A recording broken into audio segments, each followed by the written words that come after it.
안녕하세요. 김사부입니다. 네. 오늘은 서울의 나홀로 아파트. 자, 이제 팔아야 할까요? 네. 요거를 참 이런 부분에 대해서 요새 저에게 질문하시는 분들이 많아요. 저희 회원 중에 한 분도 무려 2년 전부터 저한테 계속 상담을 하셨습니다. 똑같은 내용으로요. 자, 본인이 나홀로 아파트에 살고 계세요, 지금. 그런데 이 아파트를 팔아야 됩니까? 라고, 저에게 이제 상담을 하기 시작하면서부터 이제 저와의 이제 인연이 시작된 거죠. 자, 그런데 그때 제가 뭐라고 그랬겠습니까? 당연히 파셔야 됩니다. 라고 얘기를 했죠. 그랬는데 문제는 뭐겠어요? 그렇죠. 안 팔린다는 거죠. 자, 그런 세월을 보내왔습니다. 그런데 드디어 지금 매수자가 나타났다는 거예요. 그래서 이제 팔 수 있게 된 거예요, 이제. 그래서 이제 막 팔으려고 했더니만은 이게 또 웬일입니까? 그 동네에서 굉장히 이제 부동산을 좀 잘한다고 소문난 사람이 있어요. 그런 분들 있잖아요. 좀 이제 엄마들 사이에도 이제 소문나고 뭐 이런 사람들이 있지 않습니까?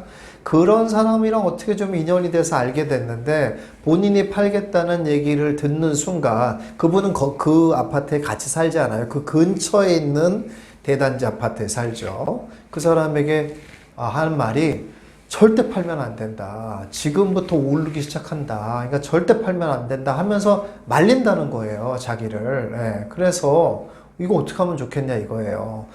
이제 드디어 팔아야 될 때가 온 것 같은데 근데 그런 사람이 소위 말하는 고수라고 알려진 사람이 팔지 말라고 그런다고 하는데 어떡할까요? 이렇게 이제 저한테 상담을 하셨어요. 자, 제가 뭐라고 답변을 했을 것 같아요? 무조건 팔아라 라고 했을까요? 아니면은 좀 생각해 보자 했을 것 같아요. 어떻게 했을 것 같아요? 자, 여기서 제 답변이 뭔지를 생각하기 전에 제 책을 보신 분들은 아마 이런 생각이 드실 거예요. 제 책을 잘 보셨으면 제 책에 그런 대목이 나와요. 무슨 대목이 나오냐면 비노후화 아파트를 사서 이득을 볼 수 있는 시점이 있잖아요. 그렇죠? 바로 그 시점이 지금 같은 시점이에요. 그렇죠? 왜 지금 같은 때에 서울에 있는 나홀로 아파트가 팔리기 시작했고 매수자가 오기 시작했을까요? 갑자기 사람들이 생각해보니까 나홀로 아파트가 진짜 좋아 이렇게 해서 왔을 리는 없잖아요. 그렇죠? 왜 와요? 사람들이? 바로 이것이 바로 키 맞추기죠. 키 맞추기.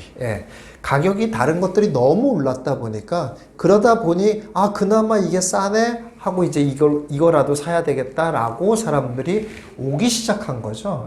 이런 상황이 벌어진 거예요. 자, 그렇다면 제 책에서 말하는 것처럼 그럼 이게 무슨 말이에요? 오르기 시작한 타이밍이라는 거잖아요. 자, 그럼 지금 사면 이득이 되는 정말 그야말로 비노야를 사서 이득을 볼 수 있는 때가 아닌가 라고 생각을 하실 수가 있어요. 누가? 제 책을 잘 본 사람이. 대충 본 사람은 이런 거 몰라요. 잘 보신 분들만 알아요. 근데 더 잘 보신 분들은 여기서 뭔가 이상하다고 느낌이 오실 거예요. 뭡니까? 여기 뭐가 이상한 거죠? 제가 제 책에도 분명히 썼습니다. 뭐라고 썼습니까? 비노후화 아파트를 사는 시점은 이렇게 노후화과의 차이가 많이 졌을 때 이때 사는 건 맞아요. 그러나 뭘 꼭 알아야 된다고 그랬어요? 비노후화는 반드시 매도해야 된다고 그랬잖아요. 그쵸? 그 얘기는 무슨 말이냐면 빠져나올 시간적인 여유가 있는지를 꼭 생각을 해야 돼요. 자, 그렇다면 그걸 어떻게 아냔 말이에요. 최소한 지금의 시점이 전체적인 시점상 어느쯤 될까를 한번 생각해 봐야 돼요. 일단 서울은 2015년부터 지금까지 가격이 거의 물론 이제 잠깐 이제 가격이 눌림 현상이 있었습니다만은 꾸준히 올라왔습니다. 그렇죠? 많이 올랐죠. 대구 같은 데는 2012년부터 올랐고 부산 같은 데는 2013년부터 올랐고 광주 같은 데는 조금 늦게 올랐습니다만은 그렇게 올랐습니다. 그렇다면 무슨 말입니까? 결국 서울만 보자고만 해도 5년간을 내리달렸어요. 그렇죠? 자, 이런 상황에서 나홀로 아파트가 지금 5억 합니다. 예를 들자면요. 5억 하고 주변에 있는 아파트가 좀 5년 이하 된 아파트가 10억을 해요. 그럼 뭐 차이가 너무 많이 느껴지잖아요. 그러니까 가격이 올라갈 수 있는 타이밍이 왔다라는 건 맞아요. 자, 그래서 5억에 샀어요. 그랬더니 금방 6억이 되네. 이거 너무 신났죠. 그러면은 정말 서울에 있는 아파트를 적은 돈 들여서 사서, 그리고 또 큰 이득을 본 거지 않습니까? 좋아요.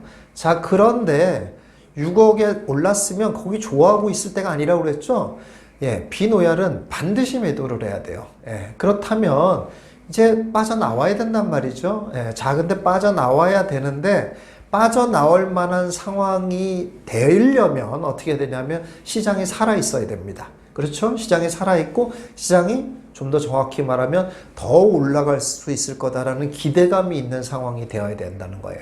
그런데 자, 5년을 내리 달려왔는데 또 계속적인 상황이 앞으로도 한 몇 년간 계속 이어질 거다라고 생각하기엔 뭔가 좀 불안하지 않습니까? 예. 제가 아니다라고 얘기하는 거 아니에요. 그건 저는 정말로 겸손하게 말씀드리고 싶습니다. 뭐냐면 그건 모른다가 정답이죠. 어떻게 합니까? 다만 이럴 가능성이 높다고 추측을 할 수 있어요. 그러나 어떻게 우리가 위기가 언제쯤 올 거다라고 이런 걸 알 수 있다라는 건 너무 바보 같은 생각이에요. 그렇죠. 모르는 거죠. 다만 여태까지 쭉 역사를 봤을 때 이렇게 많이 달려왔다라고 하면 어쨌든 간에 위험성은 많이 커졌다. 이렇게 정도는 알 수가 있겠죠. 그러나 그렇다고 해서 폭락한다 또는 뭐 이제 앞으로는 안 오른다 이런 말은 또 할 수 없어요. 네, 최소한 오히려 여러 가지 요인을 봤을 때는 상승할 가능성이 높은 그런 시점이기는 하죠. 자, 어쨌거나 그렇다면 그러면 1억이 올랐다 한들 빠져나온다는 거는 매우 위험성이 높아 보이는 시점이 아니냐 이런 얘기예요. 다시 말해서 못 빠져나올 수 있다는 얘기예요. 자, 못 빠져나오면 어떻게 됩니까? 그야말로 서울에 있는 나홀로 아파트를 내가 덜커덩 갖고서 계속 가는 거예요. 네, 그런 상황이 되는 겁니다. 자, 그럼 이게 투자성이 있을까요? 6억이 계속 가기만 해도 투자성이 별로 없고, 기본적으로. 전세금도 잘 안 오를 테고, 그러니까 돈을 회수할 길도 잘 마땅치 않고, 게다가 심지어 위기 같은 게 오면 다시 원위치. 이러면은 무슨 의미 있는 투자가 될 수 있겠냐 이런 얘기예요. 그렇습니다. 지금 같은데 서울의 나홀로 아파트를 사는 것은 위험도를 매우 높이는 거다. 다시 말해서 비노얄을 사야 된다라고 말하는 그때가 아니다라고 봐야 됩니다. 왜냐? 빠져나오는 게 좀 아리까리하다. 빠져나오는 시점이 좀 불안하다. 이런 상황입니다. 그래서 사는 거는 말려야 되는 상황이고요. 자, 그럼 다시 원래의 이야기로 돌아와서 자, 파는 건 어떨까요? 자, 그러면 팔아야 할까요? 예. 자, 여기서 아주 중요한 얘기를 제가 말씀드려야 되는데 저는 이분에게 뭐라고 말씀드렸냐면 팔아야 합니다, 안 팔아야 합니다보다 더 중요한 건 뭐냐면 대안을 찾는 게 더 중요합니다 라는 말씀을 드렸어요. 그게 무슨 말이냐면 지금 일단 제가 위험도는 좀 더 높아졌다고 말씀드렸습니다만은 어쨌든 여러 가지 여건상 가격은 상승할 수 있는 가능성이 더 높아 보이는 건 사실이에요. 그렇기 때문에 파는 것만을 초점 맞춰야 되는 게 아니라 팔아서 그 돈으로 뭘 살까가 더 중요하다라는 거예요. 그 대안을 마련해 놓는 것이 더 중요한 시점이라는 거예요. 왜냐?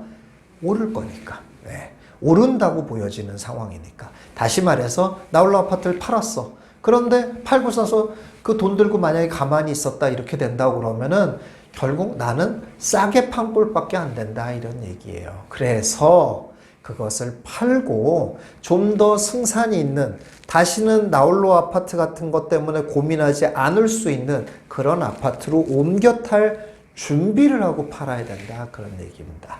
그게 지금 가장 해야 될 현명한 행동입니다. 그러면 이제 제가 또 이런 얘기를 했더니 우리 회원분이 그런 얘기를 하는 거예요. 뭐라고 하냐면은 그러면 이걸 팔아서 빌라를 사는 건 어떨까요? 빌라, 깨끗한 빌라, 새 빌라, 서울에 있는 새 빌라 이런 거 사면 어떻겠습니까? 이런 얘기를 하시는데 그거야말로 투자의 측면에서 봤을 때는 가장하지 말아야 될 일이죠. 예, 그렇습니다. 나홀로 아파트나 빌라나 가격이 올라가는 것에 있어서 투자성은 없죠. 없습니다. 그러니까 절대 하시면 안 됩니다. 제가 가끔 서울에 있는 새 빌라 같은 거를 사라고 하는 거는 그거는 전세 레버리지용, 다시 말해서 내가 거주하는 것이 아니라 매가가 올라가길 기대하는 것이 아니라 레버리지 효과가 크기 때문에 전세금이 조금만 올라가도 워낙 내 투자 금액이 적기 때문에 그거에 대한 이득이 커질 수 있기 때문에 전세 레버리지용으로 사라는 얘기지, 본인이 아파트를 팔고 빌라에 들어갔다고 해서 그 빌라가 더 올라갈 수 있냐? 그러기는 매우 어려운 겁니다. 그럴 수는 없어요. 그러니까 그건 절대 적합한 방법이 아니에요. 그래서 지금은 좋은 투자 대상, 앞으로 좀 더 승산이 있고 위기에도 강할 수 있는 대상이 뭘지를 먼저 생각해 놓고 거기로 옮겨갈 준비를 하고 이 나홀로 아파트를 팔고 가셔야 된다, 그런 얘기입니다. 여러분 어떻습니까? 저의 솔루션이? 그런데 이제 뭐 당연히 이 얘기를 듣는 분들은 이런 의문이 머릿속에 가득 차실 거예요. 이 비슷한 환경에 처하신 분들은 서울 팔아서 어디를 가야 되는데요? 그렇죠. 그거 팔아서 갈 데가 없어. 그렇죠. 요게 문제죠. 서울을 가려고 하면, 아니, 서울에 나홀로 아파트인데 서울에 나홀로 아파트를 팔아서 서울에 더 좋은 아파트 단지로 간다? 아니, 돈 있으면 가죠. 당연히. 그건 그렇습니다만은, 그게 없으니까 문제인 거죠. 없으니까 문제고, 또 문제가 뭐냐면은, 내가 그냥 가지고 있는 나홀로 아파트는 또 상관이 없어요. 그런데 문제는 뭐냐면, 내가 거기에 거주하는 사람이 문제인 거죠. 그럼 어떤 결론이 나요? 내가 서울의 집을 팔아서 거주를 수도권이나 다른 곳으로 옮겨야 된다는 뜻이잖아요. 그렇죠. 이게 힘들어지는 거예요. 왜냐하면 암만 나홀로 아파트라고 하더라도 서울이라는 곳이 주는 이 기반시설의 혜택이라는 게 있잖아요. 그런데 이걸 포기하고 단지 좋고 깨끗하다고 하는 수도권으로 옮겨? 이거 내가 바보 같은 짓을 하는 거 아닌가? 이런 생각이 들 수가 있어요. 어떻습니까? 간단하게 말씀드리겠습니다. 투자로만 보자면 그게 옳은 겁니다. 서울에 있는 나홀로를 팔고 수도권에 있는 새 단지 기반시설이 잘 돼 있는 곳으로 옮기는 것이 투자성만 봐선 더 옳은 일입니다. 그런 것이. 왜냐? 제가 계속 말씀드리지 않습니까? 투자라는 것은 투자성만, 다시 말해 수익성만 생각하는 게 아니에요. 투자라는 건 항상 리스크를 같이 고려하는 거란 말이에요. 리스크도 적으면서 투자성도 많은 거. 이게 뭘까라는 걸 계속 고민하는 거란 말이에요. 그렇게 봤을 때 딱 그렇게 보면 답이 나오잖아요. 서울에 있는 것이 지금 가만 놔둬도 올라갈 것 같은데, 그러나 여러분, 위험성은 어떨 것 같아요? 위험하죠. 그러나 수도권이라고 하더라도 많은 사람들이 좋아할 수 있는 인기 지역이라고 한다면 어떻습니까? 투자성도 있고, 그리고 위험이 와도, 위기가 와도 괜찮을 거 아니에요. 하방이 강할 거 아니겠습니까? 그러니까 서울에 있는 걸 팔아서 수도권에 있는 지역으로 더 승산이 있고 모든 것들이 잘 조성되어 있는 곳으로 옮기는 것이 맞습니다. 본인이 거주하는 문제다 보니까 사실 쉽지가 않습니다. 그렇죠? 그래서 난 도저히 서울에 있는 집을 팔아서 수도권에 있는 지역으로 옮겨가는 거는 도저히 못하겠다. 이런 분들은 어떻게 해야 되겠습니까? 이런 분들에게 마지막 솔루션이 있습니다. 그건 뭐냐면 마음을 고쳐먹는 겁니다. 무슨 말이냐면 본인이 거주하고 있는 집은 투자로는 배제하는 거죠. 본인이 거기 살기 좋다며요. 그리고 서울의 기반시설을 잘 누리는 게 좋다고 생각하시잖아요. 우리가 사는 것이 꼭 돈을 많이 벌기 위해서 사는 건 아니잖아요. 그렇지 않습니까? 아무리 우리가 부동산을 공부한다고 무슨 우리가 뭐 재벌 되려고 공부하는 거 아니지 않습니까? 우리가 행복하게 살려고 돈 벌려고 하는 거잖아요. 근데 내가 서울에 사는 게 그냥 행복해. 여기에 기반시설 이용하는 게 행복해. 나홀로 아파트라도 나는 쭉 살아왔던 곳이라서 괜찮아. 그럼 그렇게 마음을 먹으셔야죠. 그냥 그거는 생활이다 라고 생각을 하시고 다른 돈을 가지고 투자를 잘하자 이렇게 생각해야 돼요. 그 방법밖에 없습니다. 사실 제가 이런 걸 비웃는 게 아니에요. 절대로. 그거 나쁘지 않다고 생각합니다. 그런데 사람들은 왜 고민을 하냐면 그거를 막 혼동해서 생각을 하는 거예요.